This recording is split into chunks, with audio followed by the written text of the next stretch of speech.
before we get into the presentation this evening, I just want to kind of introduce myself. My name is Bill Davis. I'm the co-lead of the NWSOFA-Indivisible chapter in the Northwest suburbs.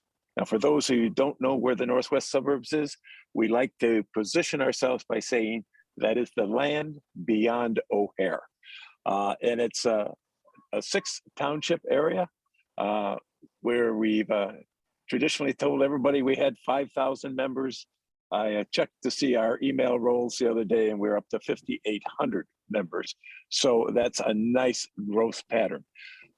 We go all the way from Hanover Park on the south to Barrington on the north to Arlington Heights and Wheeling and Des Plaines and Buffalo Grove, all those areas in between.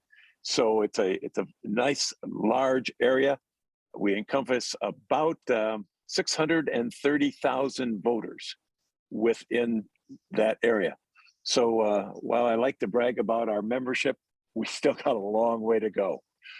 We are absolutely blessed. I don't mean to get religious too, but we're blessed that we have 23 all volunteer members that help to lead our organization with our 9 different issue groups and our communications team. And it takes everybody working all the time, doing different things just to keep this organization moving forward. And we promote about 25 events every month. About 10 of those are internal events that our team is either part of or are sponsoring. So we get involved in a lot of areas. We were an OFA, Organizing for Action chapter, until it was merged into All on the Line about 4 years ago, at which time we kept our affiliation with All on the Line. But since redistricting was not at the forefront of All on the Line for Illinois, we looked for an organization that had our similar values, and we joined Indivisible at that time. I see. We thought that OFA was a huge organization with its 88 chapters across the country. We now are part of Indivisible, which is listed at having over 6,500 chapters in the United States. If you take that and you multiply that by any number that you'd like, 100 or 1,000 members, you can get the feeling of the power that we have when we all use our voices collectively. When we focus our attention on winning in 2022. Oh, and that brings me to our speakers tonight. Jonathan Rogoff and Rosemary Colasino, that's close, right? Have developed this program along with Illinois Vote, along with the Indivisible Illinois Social Justice Alliance. They are constantly bringing new speakers and new ideas and comments into the fold within Indivisible Illinois in all of our chapters here. But they have perfected the concept of a roadmap to winning. And it isn't the first year that we've had this. They actually started it in 2021. But as you can all attest to, a lot has changed. That brings us something that I was reminded on a little while ago. Nothing has changed, but everything is different. And at this point, I will turn it over to 2 of the most recognized leaders in Indivisible Illinois for their work on voting rights, on vote by mail, on getting information out there. So with that, I will turn it over to Jonathan and Rose and let you guys start. All right, thanks, Bill. And actually, I add to what Bill said, the current incarnation of the roadmap began in 2021. The original roadmap, I think, was way back in 2018. So this has been something we've been doing since then, and it was Rose's brilliant idea to say we're not going to succeed if we don't keep the big picture in mind, and if we don't kind of understand where we're going and have a roadmap. So we started working on it, and it's been something we've continued to work on, and it's been part of Social Justice Alliance, part of the Vote by Mail Task Force that Ed Spire and Jim McGrath, who are also here, have been part of. So they've been involved in this at several times. So there's just been a lot of collaboration and a lot of stuff in this. And this is a presentation, but as we had been discussing with Bill ahead of time, this should also be a conversation. As mentioned, I'm Jonathan Rogoff. One of the hats I wear is as a co-leader of the Indivisible Illinois Social Justice Alliance. Rose, one of the hats she wears, she was the inspiration and original founder of the Indivisible Illinois Social Justice Alliance back when it had, I think, was the Diversity, Equity, and Inclusion group, and did a lot to reach out to communities of color and community and Spanish-speaking communities to try and express the reasons to vote and why to vote and how to vote information back for 2020 for sure. So that was when that came along. But I think we may have even been doing some stuff even prior to that. Anyhow, so we originally, today we're calling we titled this presentation How We Win at Bill's suggestion. It originally started as sort of a suppression-free democracy because that's how things were looking a year ago around this time, was that was going to be the key message. And obviously that hasn't gone anywhere, but things have changed a bit. We certainly know that there are, as even our prior speaker was just talking about, there is voter suppression in many forms, and that is part of the reason why she is running, and I applaud her for it. So there's a lot of pieces going on, and so we'll get into some of that. But the good news is, we won the White House, the House, and the Senate. It was a crazy set of elections in 2020 and in January 2021, and it's we're still dealing with the fallout of that. But at this point, Democrats do hold everything, not in enough majorities to really get major things done, but at least there are significant things that are still getting done. If the House and the Senate flip, or even if either one of them flip, we're going to be back in gridlock. Nothing is going to get done, and there's going to be a lot of silly, pointless investigations and other stuff and certainly whatever happened on January 6th is going to go away, and a lot of other things are going to fall completely off the radar. And certainly any help for people of color and other disadvantaged communities are probably not going to happen if that occurs. So we need to understand what it's going to take and where we are in this moment and how that fits and how we move forward. So with that said, okay, I'm going to move forward and ask Rose to do a quick acknowledgement about our North Star, which is the Poor People's Campaign. And so take it away, Rose. Absolutely. Thank you, Jonathan. Thank you, Bill. Thanks to NWSOFA for having us. And most of all, thanks to all of you for being here. And we do bring up Poor People's Campaign time and time again. And for those of you that aren't familiar with it, it is led by a gentleman by the name of Reverend Dr. Barber, and also his co-chair, which is Liz Theo Harris. Why? Why are we so interested in bringing Poor People's Campaign to the forefront? Because we know, as strong as we are as members of Indivisible, and thank you, Bill, for all those nice things that you said, we can't win this by ourselves. One grassroots group, we can't win this by ourselves, be we Swing Left or Sister District Project or the many great groups out there. We feel that we need an umbrella group that represents all of us. And we think, as does our Social Justice Alliance, which Poor People's Campaign has brought up there time and time again, this is the group that can bring us together. This is about white people and Black people and Asian Americans. This is all of us. It is multicultural, multi-race, multi-religion, multi-sexual preference, and we deeply adhere to the messaging from the Poor People's Campaign. I'm going to try to put as many links in the chat for you as possible. And I highly recommend, if you're not familiar, or even if you are, that you just follow Poor People's Campaign. And we do quite frequently see Dr. Reverend Barber on the TV, and he's such an eloquent speaker, not only about people's rights, but about economics. He is just such a brilliant mind, and is filling the seat of Reverend Martin Luther King. He is positioned to follow through with that amazing, great work from Dr. King. So before we go on, though, I do want to tell you, some of you that might have taken part in our Social Justice Alliance meetings know that there's a big march coming up. And it is June the 18th. Our colleague, who is also with Indivisible and Poor People's Campaign, Jessica Matzinger, has been pitching it so eloquently.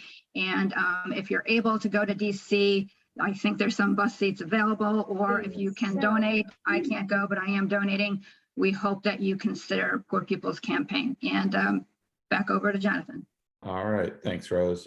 At this point, when it's with as much as everything else is being done, yeah, it's a broad coalition, and certainly what Dr. Barber is doing is fantastic work. So that out of the way, we're going to start by looking at, and I'm going to take a quick, real fast run through of this 2022 political climate, because this is sort of this is all the stuff that we've all been slogging through for the last year or two, so I don't want to belabor this.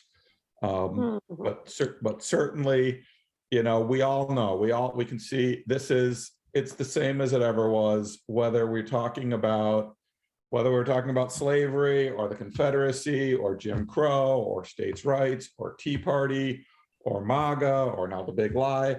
It's all the same thing. It's all just today's flavor of racism and what we're talking about and where we're at. And certainly even things when people talk about plantations, when they really mean slave labor camps, when they talk about a lost cause, when they really mean in terms of the Civil War, they really mean the rebellion to defend slavery. The terms and other stuff. We talk about segregation, and when we're really seeing then you see pictures of police dogs attacking children or other things that are actually happening in terms of the ways that segregation has been enforced throughout the thing. We know that these terms kind of sugarcoat and try and make this stuff palatable to people who aren't paying close attention, but we recognize what it is, and we recognize it hasn't really changed. It just morphs and adjusts for the given day. So it's the same fight we've always had. And then process, obviously we know, whether it's the election sabotage stuff that was going on with January 6th, whether it's gerrymandering that's been going on forever and is just getting worse, packing the courts, filibusters, criminalizing opposition, all that process-oriented stuff, all that stuff exists, all that stuff has been going on, and it just kind of keeps moving forward. All right. We also know, and I'm going to fly through this one real fast, there's a lot of information here, but we know the opposition's doing a whole bunch of things and has a whole bunch of pieces going on. I mentioned some of them. Also, obviously, racist dog whistling, some of the stuff that's going on now with the vigilante violence in terms of threats to all sorts of elected officials and so forth. That people are issuing death threats, and then of course all the crazy stuff going on certain TV stations that I shall not name. So anyhow. And then that leads me to our headwinds, which has been the case up until recently. My personal opinion is it's starting to shift.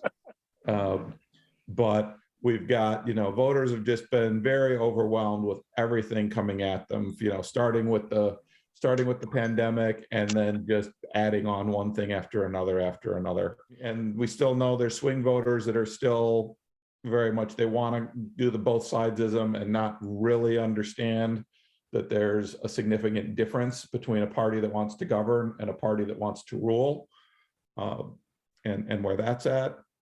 And then there's also been, especially after certain things that had gone on last year and certain promises and things that we hoped were going to get passed and didn't get passed, there certainly had been a feeling for a while that the Dems, that the Dems haven't been able to deliver even when they have power. Yeah. And obviously, we need to address, these are all things that are out there. And then, of course, when you talk to voters of color, are even more disengaged and frustrated by all this. But of course, that's because they're the ones who've, they're used to being left behind in a lot of these decisions all the time. So that leads to that. And so that's something else we need to fight and address.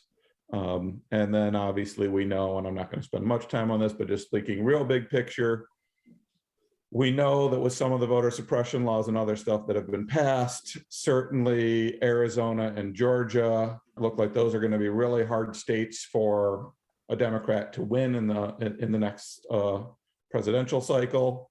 So that makes the Wisconsin, Michigan, and Pennsylvania the must-win states. Have to win all three, can't lose any of them, lose any of those, and the presidency, becomes up for grabs. So those are the headwinds. The good news as we start, so now I'm getting more into the positive stuff in terms of what Biden has actually accomplished in the year plus that he's been in office.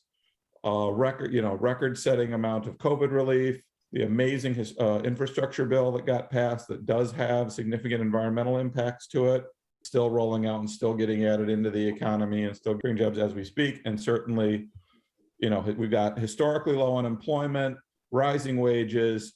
He created a record-setting 6 million jobs in his first year. Child poverty is incredibly low. Healthcare has been expanded. Hunger's been reduced. All amazing stuff that everybody can feel across the country. And then there's the stuff on diversity and judges, in terms of just the volume of judges that the Biden administration has been able to get to push through and get confirmed at various federal levels. And then, of course, we know about Ketanji Brown Jackson, on the first Black woman on the Supreme Court. And then the amazing diversity that Biden has put into his cabinet, his administration, and at the judicial level. He is definitely getting advice from people who do see things from a different perspective than the same perspective that has always been in the White House. That's sort of where our climate is. I guess let me stop there before I move forward and see any questions about the political climate stuff, or is that all seem fairly self-evident in terms of where we are today and what we've been kind of dealing with here for the last year and a half or so? Jonathan, I would think that the recent changes in terms of abortion and the continuing gun violence problems are the most important factors in motivating turnout, and I think that's part of our climate. Yep, that's actually coming into as we're moving forward. So yes, we will be talking about that here in a couple minutes. Moving ahead into our analysis of 2022 and how things are looking here. We've got a very interesting political landscape. We need to, at least what we're thinking that where we need to be focusing is the U.S. House, which being that we're here in Illinois, we're looking at how many blue seats can we get in Illinois, and toward that, for Indivisible Indivisible Illinois at any rate is not wading into any endorsements in the primary, because the goal is just figure out who's going to win these primaries and get behind them and support them for the general. Certainly some chapters and Indivisible National have made certain endorsements, but Indivisible Illinois is kind of staying out of that because we don't think that's necessarily where we want to be focusing our efforts right this moment. Although certainly getting more progressives elected would be wonderful. We need to get the most electable candidate. Ultimately, that's a Democrat. The U.S. Senate, we don't have any. What's going on here in Illinois is not going to be a big concern. Ron Johnson, just north of us in Wisconsin, is somebody that we have to get out. Raphael Warnock, even though he was just elected, that was a special election, so he's going to be on the ballot again. Mark Kelly is going to be on the ballot in Arizona. And then we've got the open seats in Pennsylvania and North Carolina. That at least one, if not both of those, we now know at least who the Democratic candidate's going to be, and so we can start kind of figuring out how we're going to put those together and support them as seats that we can hold or pick up to make sure that we maintain the Senate.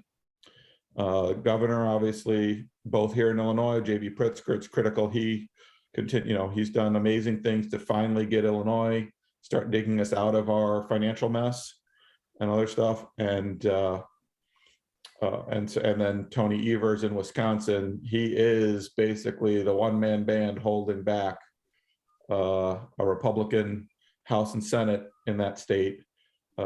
as well as a bit of their court system in terms of trying to keep Wisconsin from going the direction of Georgia and Arizona and Texas and others in terms of some of these election laws and other very, very regressive laws around elections. We also, and this gets into a little bit of what I was bringing up, based on what's happening in the federal Supreme Court, the Illinois State Supreme Court, which was a big issue, is now even a bigger of an issue because there are 2 seats that are both in the, one I think is up where you guys are in the northern and northwest suburbs of Chicago. The other one is, I think, in the southern suburbs of Chicago. And, where there are some elections that are going to be coming for 2 seats on the Illinois State Supreme Court. They're currently both held by left-leaning politicians. I think they're actually Democrats. I think that's actually where they actually run with a deer and R next to their name. But if either one of those goes to the Republicans, then that will be enough to flip the majority of the Illinois State Supreme Court, which puts things like the fact that Illinois has passed a ban on Roe or has passed a law saying that we will still uphold Roe versus Wade if it's struck down federally. The last thing we need is for that to be addressed by for the Illinois State Supreme Court to come in and overturn that or do something along those lines. So let's keep that, make sure we keep that safe and make sure that if worst comes to worst, Illinois stays a safe place for women to have reproductive rights and freedoms. We also have found that that education around school board, both at the school board level and education around how elections actually work and what's going on with election officials and judges and so forth. There's just a lot of stuff out there that voters need to be educated on about how this works and why these are important races, and making sure that we're covering all aspects of that.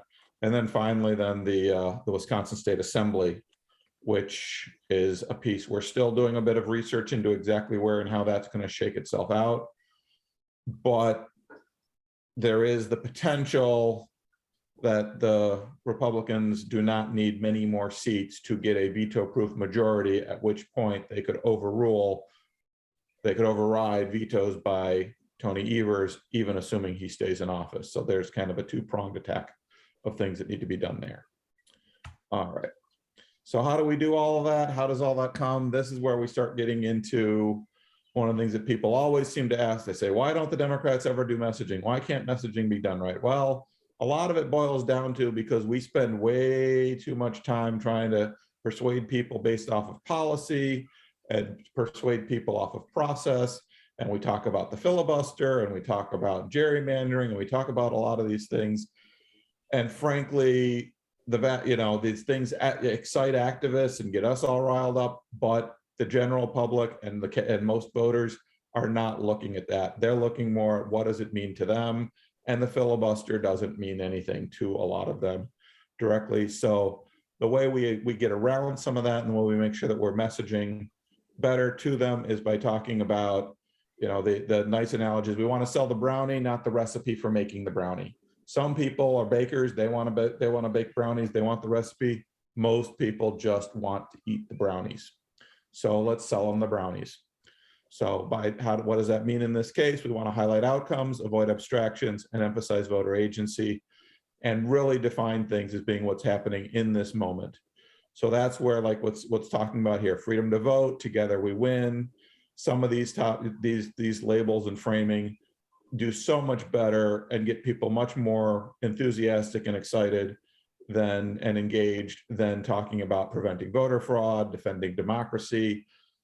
And what was surprising news to me when we start doing polling research and other stuff, people don't really understand what democracy is, what it means, why it's, it seems an ephemeral topic that doesn't affect them directly. And so it doesn't move the needle the same way. But if you talk about their freedom to vote, oh, that's important to them. They want to have that because, they need that. They want to have agency. They just don't understand when you say defending democracy, that doesn't imply the agency to them. So that's where some of that goes. Similarly, count every vote, but better than does a lot better than talking about a stolen election.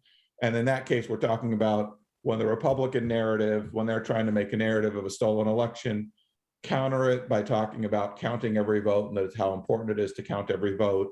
And more people care about counting every vote than they care about, whether, they care about buying into the big lie or whether the election was stolen and so forth.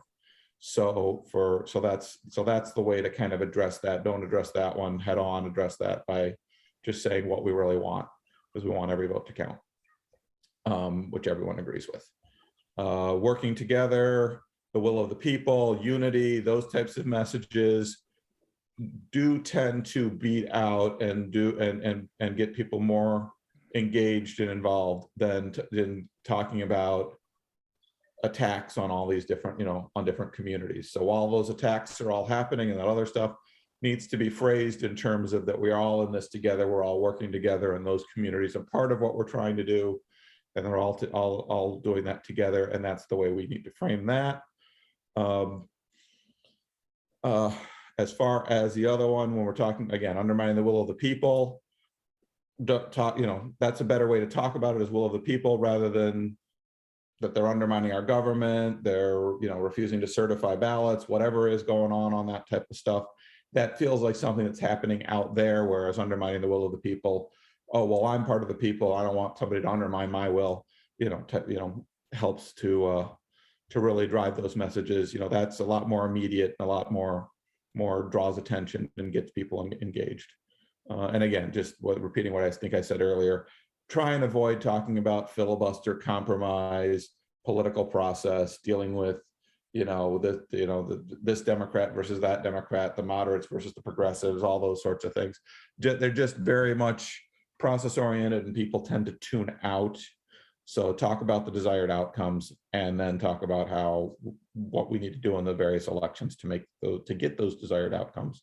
More specific, and again, this gets into, so what we're seeing, and the reason why I put January 6th up front here, that may not, Ed didn't mention that, and that may not feel like that's the big thing, but certainly there's a lot of stuff gearing up nationally to make these, to really highlight and broadcast and try and make a national storyline out of, and a national discourse out of these hearings that are going to be coming up.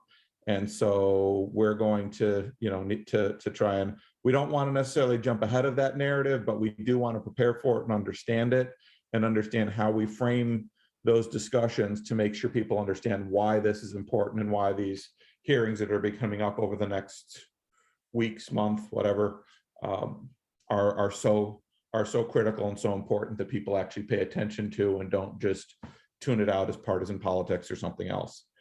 And so toward that, here's just some things that have been, and again, a lot of this stuff, when we're talking about this messaging has been poll tested and has been confirmed that that people respond more to one set of messaging versus the other. This is not just our opinion. This is stuff that's actually gone out there and been tested and proven. And so we need to be taught. So toward that, with around January 6th and what's coming up, we need to take the framing away from focus on just the events that happened on January 6th and just the people that were running around with whatever costumes or flags or whatever. We don't want to be talking about that. We want to be talking about and understanding that it's about the events leading up to it, who planned it, the criminal conspiracy that led into it. Criminal conspiracy is definitely of multiple things that have been pulled and checked to see how does it frame. The big lie people don't think, okay, everybody lies, whatever, it's not a big deal. Attempted coup, people don't know what a coup is, these types of things. But when you talk about a criminal conspiracy, that's something people understand, and they go, yeah, I don't want criminal conspirators running around in the halls of Congress. That's something people, is easy to understand, and is a great way to frame it. And again, I think I'd mentioned this on the last slide a little bit, something very similar. But talk about an attack on our country rather than attack, which is immediate here to us, rather than attack on the government or Capitol, which is somewhere far away. When we're talking about leaders and conspiracy, so then when we're focusing, and I just mentioned the one about, we don't want to focus on the mob, we want to focus on who planned and led the conspiracy. and who are the, who are, that's where we're trying to shift the focus to. And then we're also trying to talk about not the people who spread the big lie, but more the people who promoted, paid for, and pardoned the people who are trying to conduct this conspiracy and trying to steal an election. So that's January 6th. Obviously, then gun violence prevention is the big one, that's because of what's been going on in the last 2-3 weeks. It's just been crazy in terms of what's happening out there. And obviously that's got some people focused on that. Maybe legislation is going to come from it. Maybe it won't. Regardless, we certainly have stuff where a vast majority of Americans are supporting doing something about this. And so again, in an election year, we can talk about this is how we don't want to elect people that don't listen to the will of the voters, aren't listening to what the voters are trying to do. Why would you elect people if 90% of the people want this and the representatives aren't going to do it? They're not good representatives and they need to be voted out. Reproductive freedom. And so it's, it's so much more than just the specific act. It's about, women having control, or women and others who are involved in that process, having control over how they plan their families, how they have a family, what they're doing when, focusing it on freedom and freedom of choice and freedom to live your life the way you choose, and as well as freedom to create families that are going to be healthy families rather than dysfunctional families because they were forced into being rather than wished into being, if that makes sense. See, there's been a whole bunch of stuff going on in the chat. So I think I'm going to, before I go to my next slide, I'm going to stop and either ask Rose if she's got additional thoughts she wants to add in on this. And I'm going to take a quick peek at the chat to see if there's any questions in there that I need to be answering. Yeah, thank you, Jonathan. I think you hit on a lot of the major points, and I've been trying to listen to you at the same time, follow the chat. Everybody's been contributing. Thank you. We do want this to be interactive. And I just want to tell you, I can't express enough how important I think messaging is. Yes, I do come from a academic and professional background in marketing, but these field studies have been so valuable. And I understand that what we need is a combination between research and on the ground. But we've been attending some of these messaging sessions, and Ed and Jim have been going to for over a year, and they've been absolutely invaluable. We have to speak with people where they are. I know, for example, bodily autonomy, a lot of us understand what that means. Unfortunately, based on research, it doesn't really hit the general public. So we will make these slides available. Also, we've been working with our colleague, Mark, to create a brochure, because it is a lot of information and we appreciate that. So I will be later on putting in the chat a synopsis of all this. But this is all for you to use. This is all for you to give us feedback and input. This has to be all of our voices. And I just can't say it enough. It's got to be us all working together to reach our common goals. Thank you, Rose. And yeah, just to kind of put a couple things and some things that were said in the chat. Yes, this one of the links that we will give you at the end is a link to the slide deck. So you will have the slide deck available. So that will be shared in the chat. We may also, if we have time, we may also show a little bit of some of the changes we've recently made to the Indivisible website. And then as Elaine is saying, yes, it's more than family. I apologize that I kind of got kind of hung up there, but yes, it's about planning your life and how you're doing and how you're going to approach and deal with that. And then there was a little bit of discussion, I'm not going to get too deep into it, but the whole thing about whether the Senate is still even viable or not, and as it's currently constituted. Personally, I think it's got some serious flaws and needs some serious revision.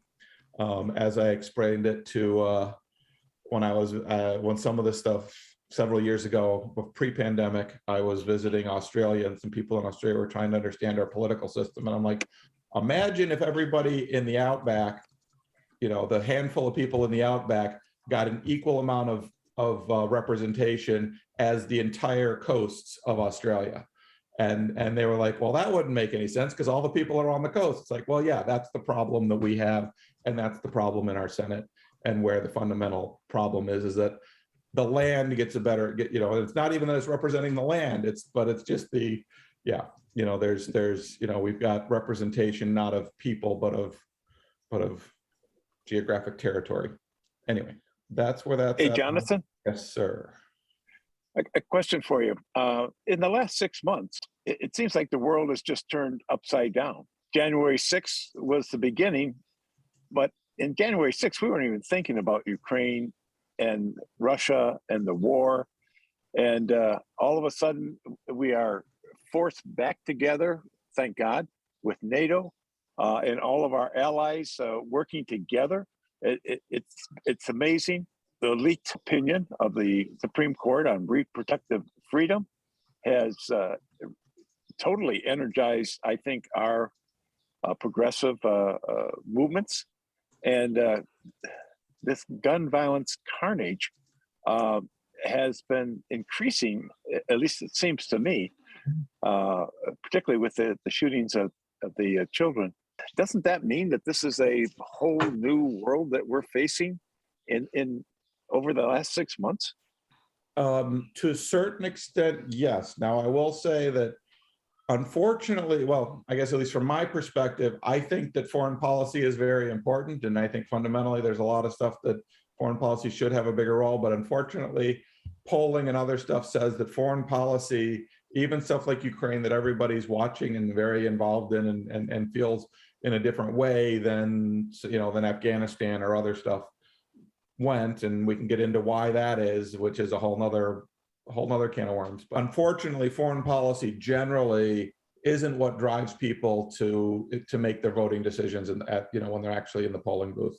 They're actually driving the decisions on other stuff. But as far as the other items you mentioned, those have all changed. And it was there was a brief discussion we were having shortly before this call started, where I at least threw out, and this is my 2 cents based off of this and other things that I'm looking at. The battle for the House and the Senate in 2022 is going to be waged in the nation's suburbs. There's nobody really fighting over who's gonna win votes. There's the seats in the urban areas and the seats in the true rural areas. Those are not terribly contested seats because of gerrymandering, because of other stuff. They're just not.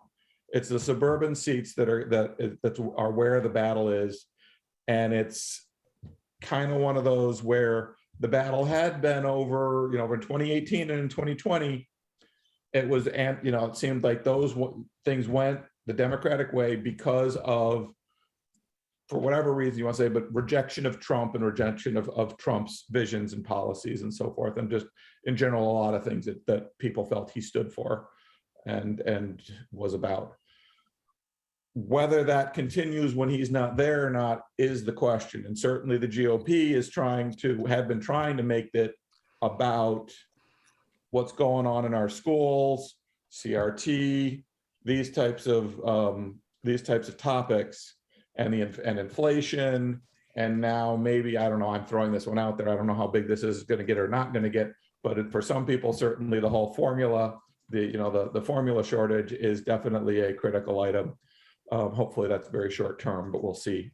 But these are the things that they're trying to drive this election on, and then where we're at now is what's going on in the Supreme Court around reproductive freedom, what's happening with gun violence, and as well as then the stuff around January 6th and voter suppression, where the comment is, and frankly, voter suppression, again, kind of like foreign policy, isn't something people don't go to the polls because of voter suppression.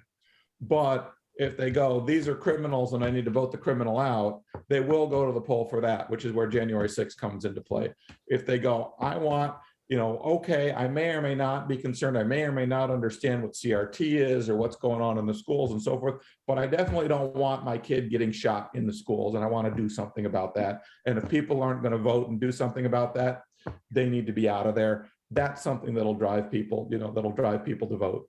Similarly, reproductive freedom is something that will drive a significant segment of the population to vote. So it's just a matter of whether the narrative of inflation and CRT sways people in the suburbs, or whether these other narratives, hold more sway. And so we need to be aware that those narratives are out there, but don't focus on, don't get tied into a conversation. Don't get tied into a long discussion about inflation. Don't get tied into a long discussion about CRT. Pivot it to, does it matter what they're teaching our kids if our kids are being shot? And again, I'm oversimplifying it. There's much better ways to say some of these things. I'm explaining the messaging stuff that I've learned, but I am not a messaging expert. So take what I'm saying with a grain of salt. But at least I hope that at least gives some perspective over. We need to try and make sure that our points and our key items of why people are going to pull that lever, so to speak, in the polling booth, that people understand, the people know why they're going in there and what they're voting for. And when they're pulling that lever, they're thinking about, if they're thinking reproductive freedom, they're thinking gun violence, they're thinking criminal conspiracy. We're going to win, and we're going to hold, and we'll may even increase our majorities. If they're going in there and they're thinking these other things, then we're in trouble. So I hope that answers your question. I apologize if I went Appreciate it. That was important context that I did want to cover at some point here, and so I'm glad you brought it up.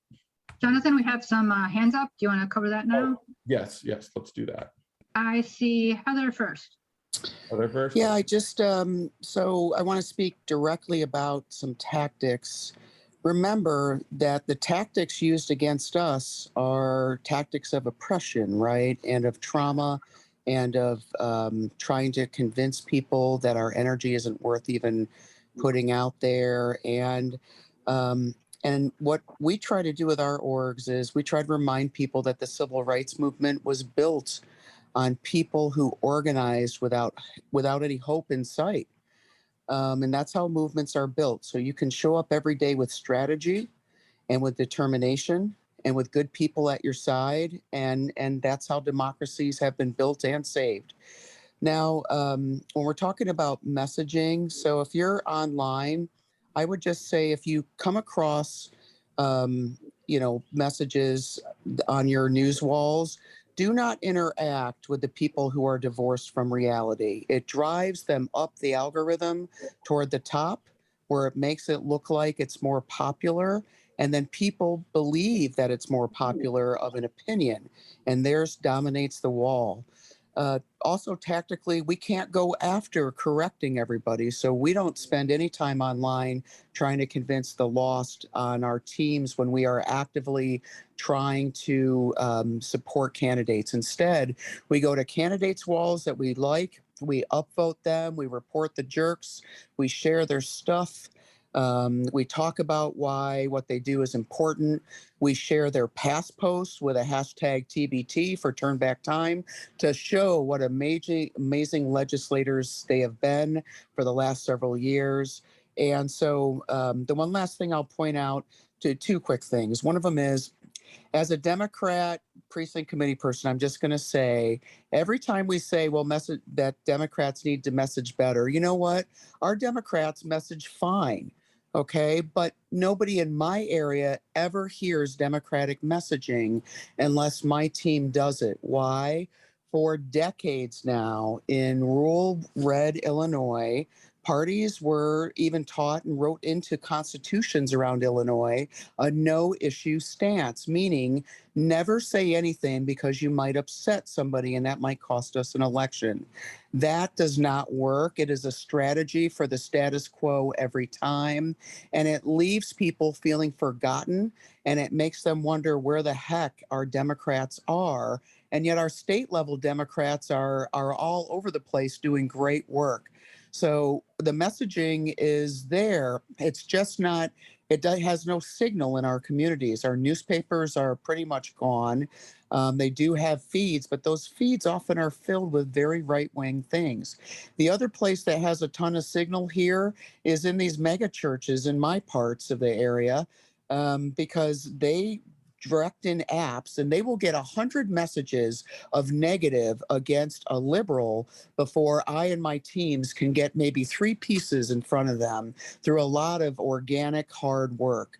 So it's really important to pick tactically where you want, increase the signal of the good, ignore the nonsense, don't give it any signal or any energy, and definitely promote the wonderful things you love about your candidates. That is always a winning strategy. And remember, do not ever give in to hopelessness. That is a goal. It's a weaponizable vulnerability in voters.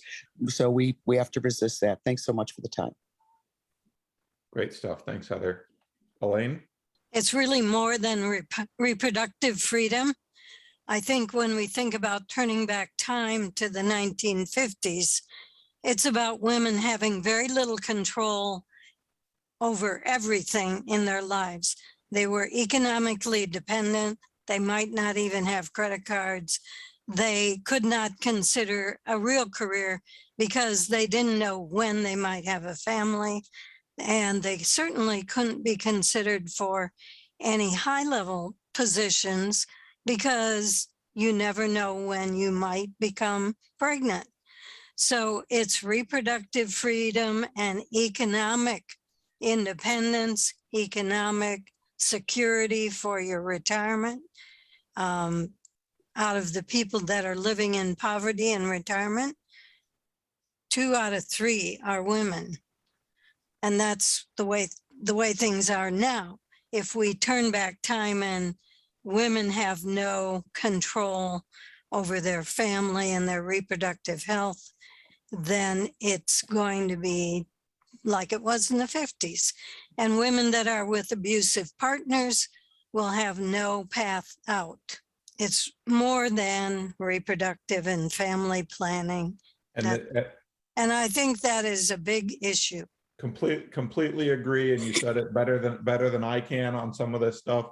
But yes, and this is where I know Bill and Rose and I have had a few different conversations around the whole framing of choice versus freedom, and this is part of why the polling is saying that freedom, and as Elaine is saying, it goes beyond reproductive freedom, but it is something that it has to be framed in that freedom standpoint, because choice just, first off, it makes it very narrow to a specific choice about a specific topic.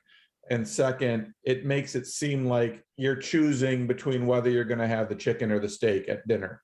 And that's not the choice. It's not a simple decision. It's never a simple decision like that. It's always, these are dramatic, huge, life-changing decisions that the government has no role getting involved in, and shouldn't be a part of. Right. The other aspect of this is, if this goes through, how many other modern decisions will also be reversed? This means if this goes through, precedence means nothing. Yep, it certainly opens the door for a lot of other freedoms and equality to be rolled back, for sure. So this is my general points in terms of when we're talking about some of this messaging stuff. And I think I may have alluded to this a little bit earlier, but that when we talk about Dems divided or Dems in disarray or progressives ruining everything or progressives versus moderates, all that type of stuff, it feeds some of that hopelessness stuff that Heather was talking about that we don't want to get into. When we're talking about the 1% versus the rest of us, that reminds us that we have the power and we're really all together and we're really all united, which again goes back to what Rose was saying at the very beginning about the Poor People's Campaign and so forth, and how these things all fit in together, and how we need to be a huge big umbrella and huge big tent for all of this. And that 1% versus the rest of us really kind of makes that clear of who we're talking about and how it's a really small group of people that we're trying to defeat, and we really have the power. We just need to not let them continue to divide us the way they have been. So, and then obviously, again, similar sort of a thing, just a slightly different way of talking about that.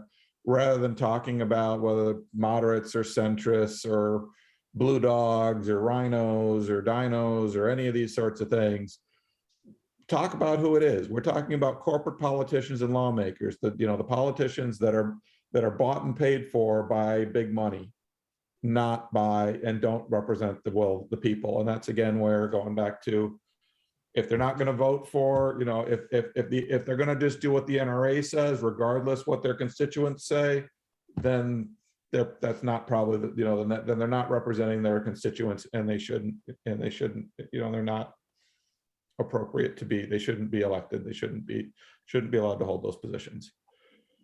Similarly, while Trump isn't on the ballot, when we using the term Trump Republicans, and we're going to see this a lot through we're seeing some of this in the primaries already. We're going to see a lot more of this as things pivot to the general, where the Republican candidates are going to be branded and touted as either Trump Republicans, or I think Biden's also using MAGA Republicans.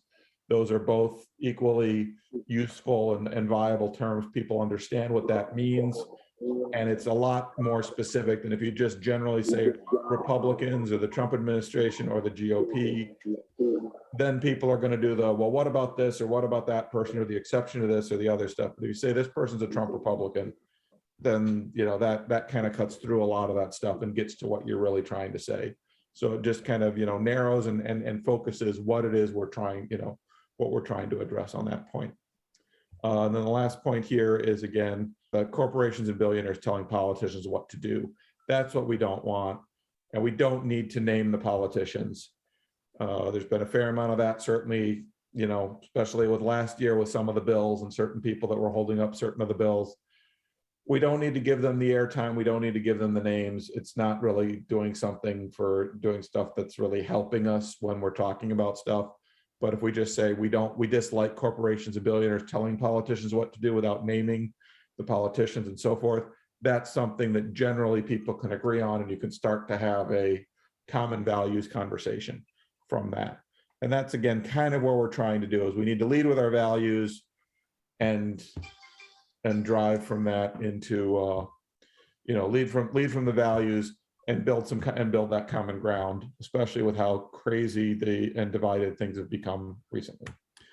So these next two slides are here largely for people that need a reminder after, because it's like I pretty much said all these things, but if you're just reading through the slide deck, this embrace, replace, and because goes through, again, a lot of the stuff that I've just kind of said. So I'm not going to spend any time here talking about this, but it is here.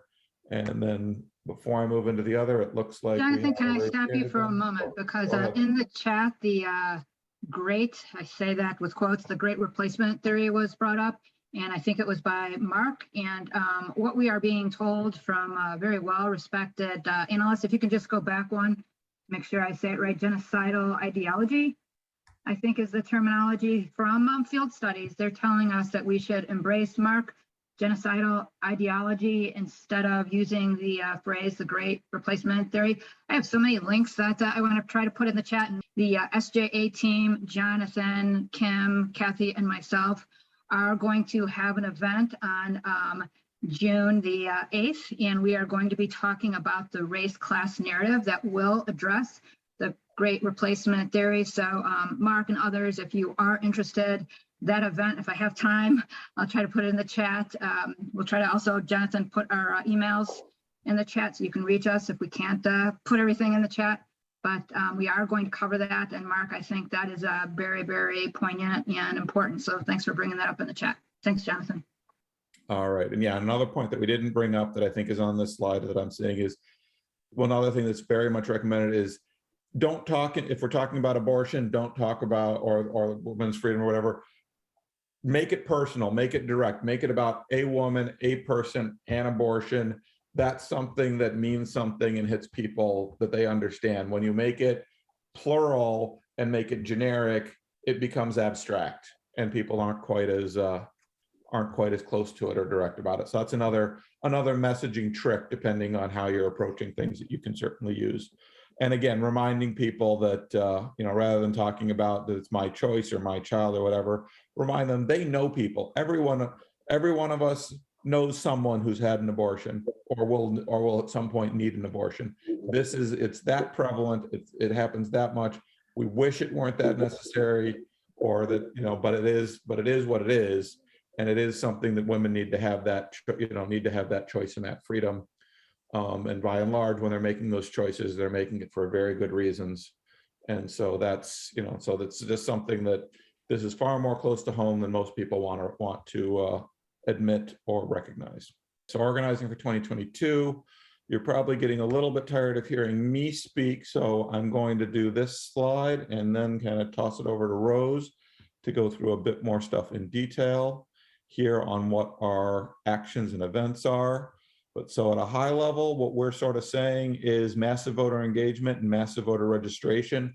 Those are the two areas that we have felt, and this was since we first set this up back, a year, a bit over a year ago, where we said, these are the two things that need to happen for us to win in 2022. They may sound simple, but there's a lot of work and a lot of stuff that we all need to be doing all the way along to make this happen.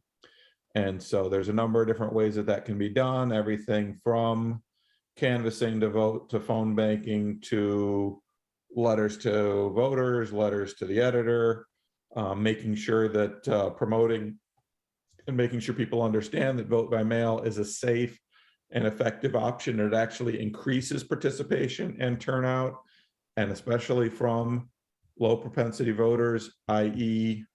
disadvantaged communities, which is part of why the Republican Party has turned against it, whereas they used to be the majority of vote by mail ballots used to be Republican ballots, but that has now changed and flipped around.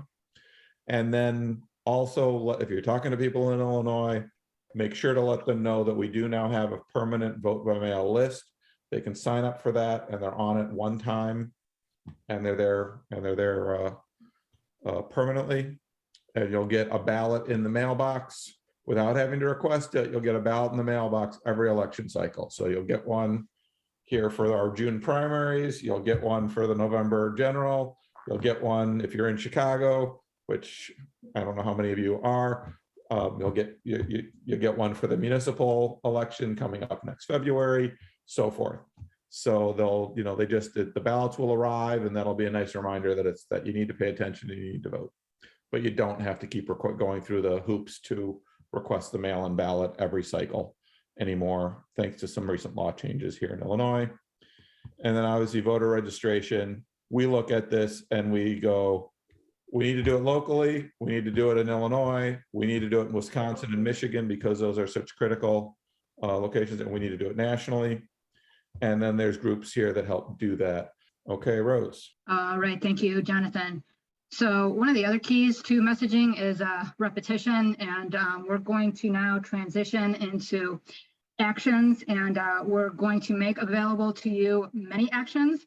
We're not saying that you should do all the actions, but we acknowledge that everybody is different. Everybody has different time availability and different talents. So what we have done is try to synthesize what we feel will be most impactful.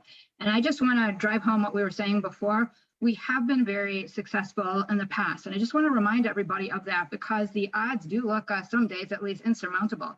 But we were successful in 2018. Again, that was our first plan. We were successful in 2020. My rep happens to be Mike Quigley. I vote in Chicago, Bill votes in Arlington Heights, and what do you know, Quigley will be his rep too. And he was on a call with us a number of months ago. And that's the absolute worst. We cannot give up hope. That's what the other side wants us to do.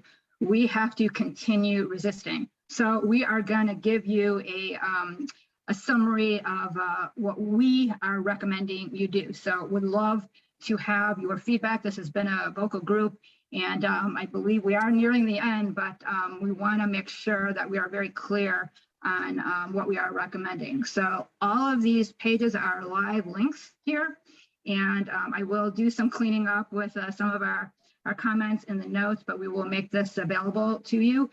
Studies have shown us that what is most impactful, and I'm not saying that postcards and text banking aren't impactful. I'm saying that the studies that we have are telling us, number one, most impactful canvassing. Number two, phone banking. And I get it. I have been on the phone, and I have reached a lot of people with disconnected phone numbers and people that have hung up on me, but in mass, not just my experience, in mass, phone banking is second to most impactful. So again, all of these are live links. We have a recommendation and we will be getting to the summary page. It would be wonderful if we as grassroots groups and we as Democrats all agreed on the plan, but I know that there are other plans out there. I'm biased. I think our plan is the best. A lot of thought, research, and analysis has gone into this. We have also looked at field studies and researchers from the great group of Freedom Rising. So that's the foundation for all of this. I will tell you without clicking on all this, what's behind door number 1, 2, and 3. In Illinois, we're highly recommending your support for Rep. Lauren Underwood. We understand, and I don't know if this is confidential information, I don't think it is, but she is a dynamo. I've had the pleasure of meeting her. She is young, she is getting things done. We need her back, and she is facing some competition. So the Illinois link is concentrating on Lauren Underwood. Not to say that there's not many great candidates out there, but as far as federal, we are recommending Lauren Underwood. So that's there for you. In Wisconsin, we keep talking about Wisconsin, and I have been talking about Wisconsin since about 2018, if not before. And I am a taxpayer, I should say, in Illinois. Illinois is important to me. Illinois is a blue state, which I understand and appreciate. Can turn purple or red, but right now it is very critical that we help our neighbors in Wisconsin, because you might have heard this terminology before. Wisconsin is a tipping point state, which means Wisconsin is important not only for the Badger state, it is important to Illinois and many states. You'll see that Indivisible Chicago, Indivisible Illinois, starting in 2018, had a 3-state strategy. We'd love to throw Pennsylvania in there too if we could, but we don't have the bandwidth. But the concentration is on our neighboring sister states, about Wisconsin and Michigan. And I have to say, mostly Wisconsin. So you have a link to Canvas in Wisconsin and a link, just general link to Canvas in Michigan. A lot going on in Michigan, more than we have time to discuss. As far as phone banking, again, you have lots of opportunities. We have been phone banking into Wisconsin for years, but this cycle we've been phone banking since January, February, March, up to their primary, one of their so-called primaries, if that's not the exact terminology, on April the 5th. But we were instrumental, 23,000 calls and 1,000 conversations. We were instrumental in electing the first African-American mayor in Milwaukee, and that will reverberate and be important to the rest of the state. We will be also conducting phone banking for Wisconsin on Thursdays. Indivisible Chicago is doing phone banking periodically every 2 weeks on Wednesday. And I should add, very importantly, on the phone banking, you would be calling Wisconsin as well as Illinois. Lauren Underwood, as well as other key races in Illinois. If I get it, canvassing isn't your thing. I've done plethora of canvassing myself. I can't do it right now. I have been doing phone banking, but if number 1 and number 2 don't work out for you, we have vote forward letter writing. I am grateful and appreciate all the postcard writing that has been going on. We have found that vote forward letter writing has the science behind it, highly impactful. We've been doing it with our SJA group on Saturdays, sometimes once a month. And you can do vote forward letters without Indivisible, most definitely. Swing Left is doing vote forward. We can do vote forward letter writing in person. I know Swing Left Chicago is doing vote forward letter writing at various bars in Chicago. So again, options for you. I also just briefly want to cover, this is something new that some of my colleagues might be not aware that I added, but letters to the editor is very impactful. People are still reading the newspapers, and it is perhaps a little easier with, unfortunately, all the attrition, let's say, from the newspapers. You can get your letter to the editor in the newspaper, and we have experts such as Terry Marr and others who can help you with this. But DFAT, another great group, has a way to write letters to the editor to fight dark money. Again, this is a link, and I won't go further than that. Next slide, Jonathan. So essentially what we need, and I'm still crying me a river because we did not pass the Freedom to Vote John R. Lewis Act. What we have are the familiar tools. It's not, again, rocket science. I wish I had, a magic pill or a magic solution, but it is essentially what the prior slide said. which is massive voter engagement and massive voter registration. We have, as always, different opportunities that we are recommending, and depending on what you prefer, whether local voter registration or state or national, we have something for you. There's a great group. It's mostly made of young people, really inspirational young people of color. They're called Chicago Votes. They have something called Reimagining Democracy, voter reg through that. Also, we have a group called IL Vote, which I happen to be the co-chair of. It is only loosely affiliated with Indivisible, but we have lots of information for you as far as becoming a deputy registrar. By the way, isn't absolutely necessary since a lot of us are using motor voter forms. You can join us on Facebook. There's a link for that. And my personal favorite, I have to give up my biases here, is Field Team 6, even though I'm co-chair on IL Vote, because what Field Team 6 has done is very strategic.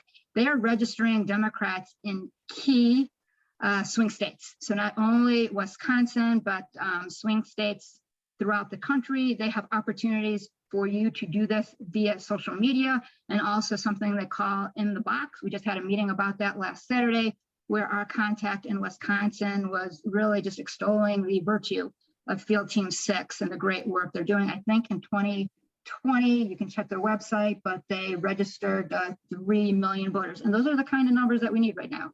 We are reinforcing and reiterating. So another important candidate is Governor Pritzker. We had a meeting with our colleagues at Indivisible Evanston, where my friend Christian Perry was there, and he spoke as the, I believe he's the assistant policy director, if I have his title right, but he's high up there in the campaign.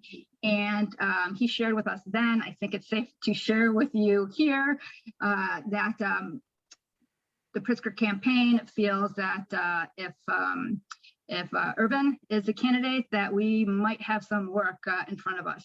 I happen to be, as a volunteer, on the JB Pritzker grassroots digital campaign.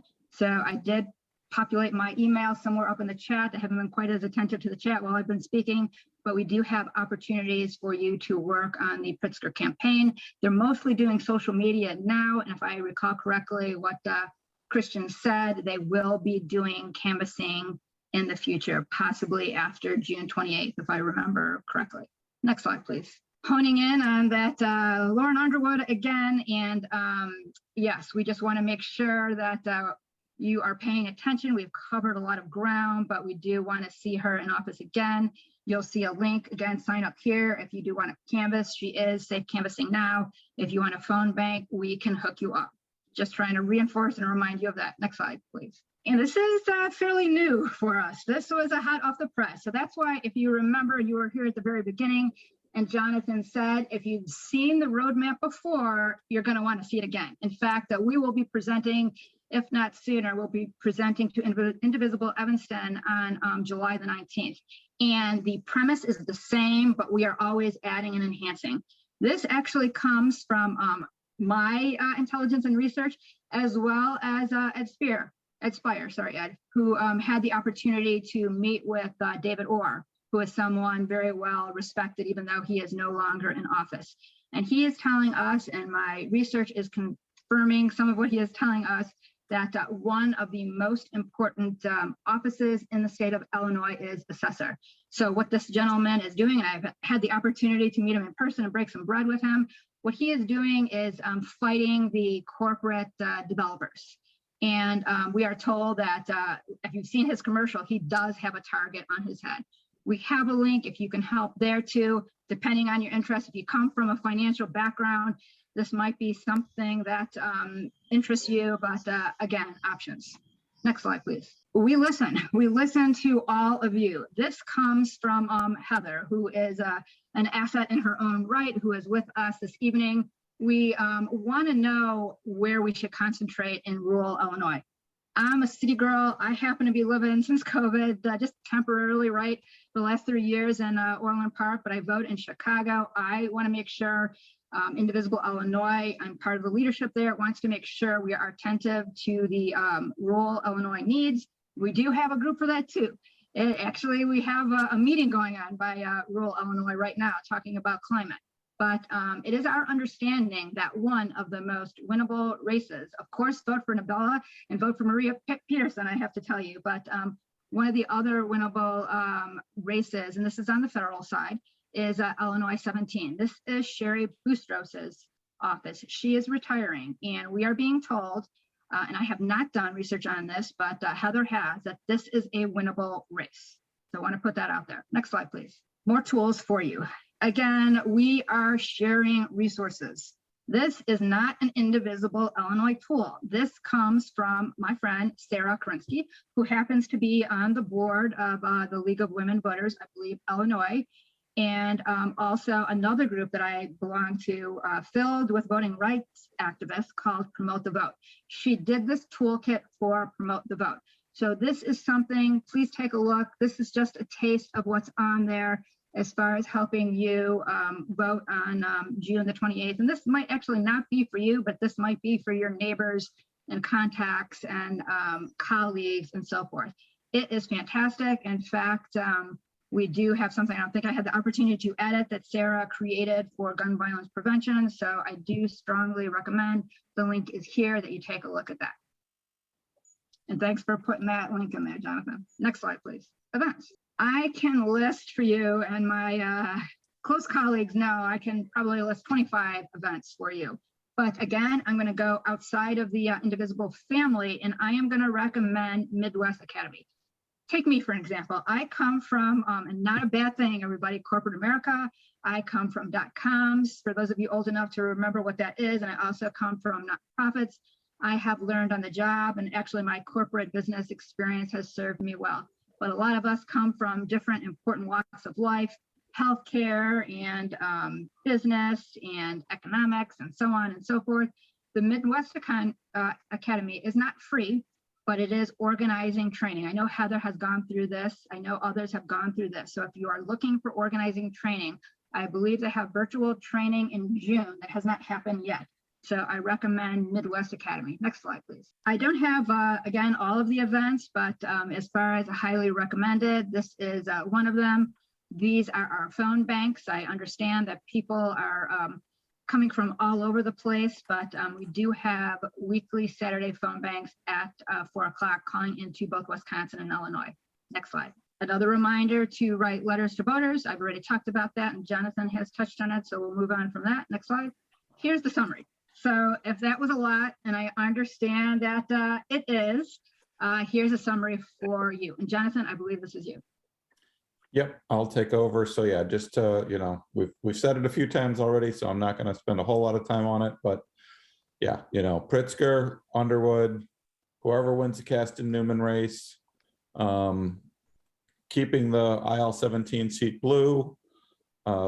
You know, the Illinois Supreme Court race in districts 2 and 3, the assessor's office, and reelecting Fritz Kagi, and then promoting permanent vote by mail. Those are the top line items in terms of the electoral goals and what we're trying to accomplish here in 2022, and the things to pay attention to. Wisconsin, also something we want people to have on their radar.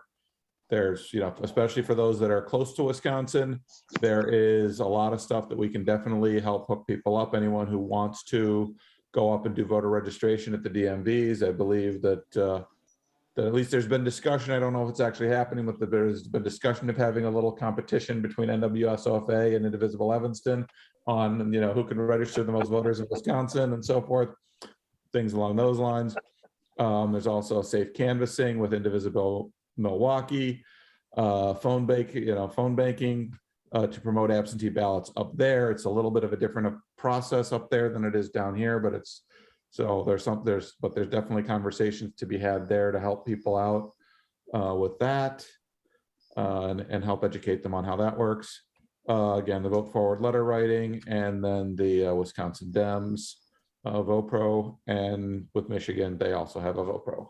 So that's that, and as Heather's saying in the chat, there's also stuff you can go to the politicians' walls and share their stuff. There are plenty of social media groups that are helping to push out stuff about what's going on in Wisconsin. So if you have contacts and friends and other stuff out there, just want to help elevate the message, there's ways to do that in all sorts of different facets. Top level high-end reminders, just to kind of go back over, we've covered a whole bunch of material in this little bit over an hour that we've been talking about this. And, we started by talking about that it's same as it ever was, but the good news part of that is we've done it before and we can do it again. So it's not hopeless. It's stuff that we, it's our turn to fight this fight. And so we need to pick it up and do do what's been done and try and take it to the next step. So it's going to take a wide coalition of us to win. We need everybody on board with, not trying to be somebody better than somebody else or whatever. If everybody's doing the right thing, support everybody. We just need to get across the finish line. It's not about who got us there. It's not about this group or that group or whatever. Get everybody on board. Sell the brownie, not the recipe.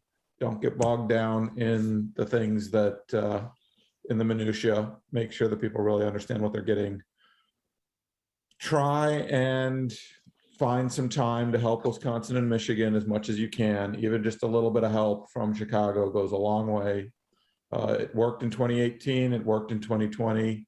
We needed to keep do it again in 2022. And then lastly, as we kind of know, the American experiment and the 1% are in some ways on the ballot. So that is where that's at. And then finally, I will leave you with a quote from the fabulous Fannie Lou Hamer. It says, "We have to build our own power. We have to win every single political office we can." And that is our goal. So with that, I will stop sharing and we'll go back to a more generic conversation. Thank you so much, Jonathan and Rosemary. That was amazing. I think early on I was reminded about nothing has changed, but everything is different. I believe that that was told to me by a president of a company that was acquiring a company I worked for. And he was right. Nothing changed, but everything was different. So in the elections, all the tools that we've used in the past, those are the tools that will work continuing going forward, maybe with a little bit more technology behind them. But the issues are changing in front of us, and those we have to pay attention to. So I really, really thank you. But Jonathan, I just want to make sure that you're done at this point. I'm good. I see that Jim has a hand up, but yeah, beyond that, I think we are open for a general discussion at this point. Jonathan, the only thing that I want to mention is for anybody who has applied for a vote by mail ballot in Cook County, I just checked for my vote by mail status. I want to see where my ballot was. And Cook County says I never applied for it. So just a heads up, go to the Cook County site, double check your vote by mail status. I will have to call the clerk tomorrow. Both my wife and I are in the same boat. So just a heads up. Did you get a confirmation email previously? I have a confirmation number for both of us, yes. Okay, so yeah, Cook, we know suburban Cook County had, is having major processing problems and other stuff. So it sounds like, so right. So whether they actually don't have it or whether it's just the massive processing delays is hard to say, but still, yeah, it's frustrating as heck, I'm sure. Heather. Yeah, I just thought, we don't really talk about it, but we are dealing with a lot of fear around here in our Democrats. Our Democrats feel like they can't even identify with the Democratic Party if they are in a family with Republicans, and around here, it's all Republican rule of everything. Our church, our police, our city, there's no space to ever talk about the fear that our Democrats live with here, our liberals. And because so many of our people are married to so many Republicans, they're literally besieged by hate mail now, because we do allow political messaging to use abusive tactics that if they were done by a romantic partner, that would probably be cause for you to be able to get some relief from your government. But you don't get that here. and our Democrats who try to live openly or even have an opinion, especially if they're women or if they're queer or Black, their lives are really wrecked. We should talk about in red areas, Republicans aren't just scary online to us. They're destructive, dangerous, mean-spirited. And I'm not saying all of them, but a playground only needs one bad bully to put every kid at risk, right? And so, please talk about the fear, open up the topic with other people, because, I'm sitting here at the event horizon of where anti-democracy and anti-government meets anti-Black Lives Matter. And we have really vulnerable people, and trying to get people who are just afraid of being thought of as too mean or too angry or whatever to start actually talking about the fear, danger, risk, and actual harm happening. That's a discussion we need to have spaces for, and we don't get it here. Our party's like, no, don't do that. You'll lose votes. We don't win anything. They hung our candidate signs from a tree in 2020. So, what are we winning with our silence? Status quo. Thank you. Can I comment on that? I was on a Indivisible Houston call earlier tonight, and they finished with a gentleman from Indivisible who said, we have to stop being nice. It's not getting us anywhere. We have to fight back the same way that the Republicans are doing. Now, I don't know how everybody agrees with that, because we've always talking about the good things that we do, but the Indivisible Houston is promoting something very different. Can I just add one thing? Now, our tactics, we don't have to, their tactics are logical fallacies and projection and fear mongering and disinformation. We don't need to do that. What we do need to do is empower. If you have people who are good at beating up jerks online, that is where they are bringing this stuff into our communities. So what we started doing, I mean, you've been through, you've read a lot of what we've done, but it is important to support the people that normally the party says shouldn't even be associated with the party. Your firebrands who are already traumatized and out there and hitting back at the Nazis. My issue with moderate apolitical types right now is if the other side of the chasm is all Nazis and our side is the people with privilege, and the people at the edge of the chasm about to fall in are the most vulnerable. Am I going to try to build a bridge to the other side and try to bring them across, and then maybe we're all going to work together? No, right? No, we don't build a bridge to Nazis.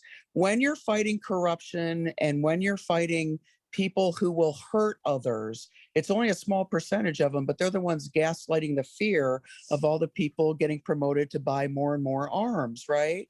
So what really needs to happen is letters to the editor validating liberals in democratic spaces or anti-democratic spaces, anti-democratic races, validating Democrats or not, and not just Democrats, but humanizing people and getting on the news walls where the bullies really are awful.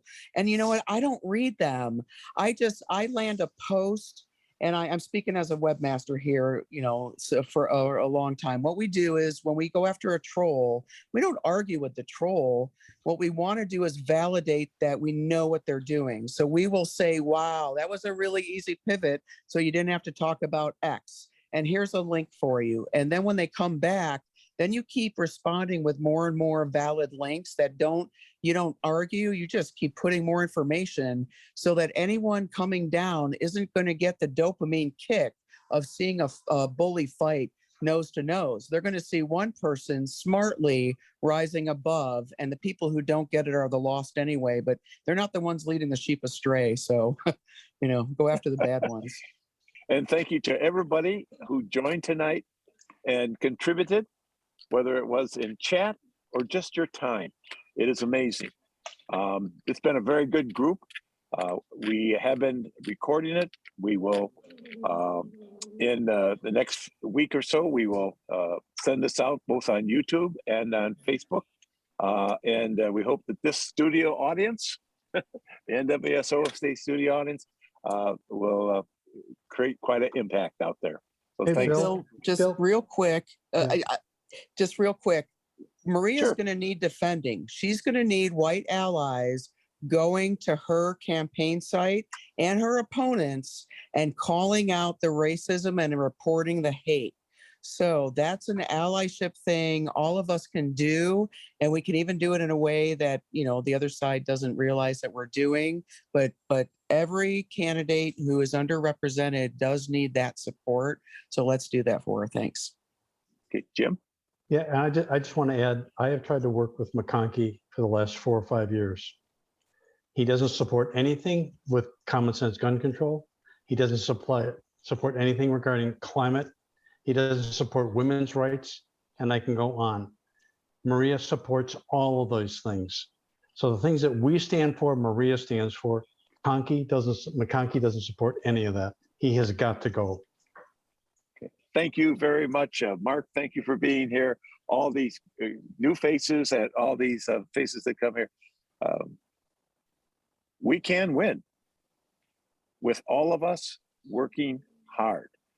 We have the issues, we need the manpower, and we have great candidates here. So,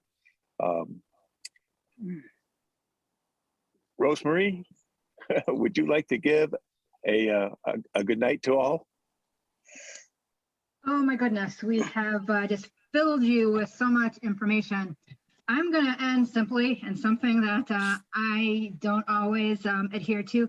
Find some joy. I've been listening to Earth, Wind, and Fire.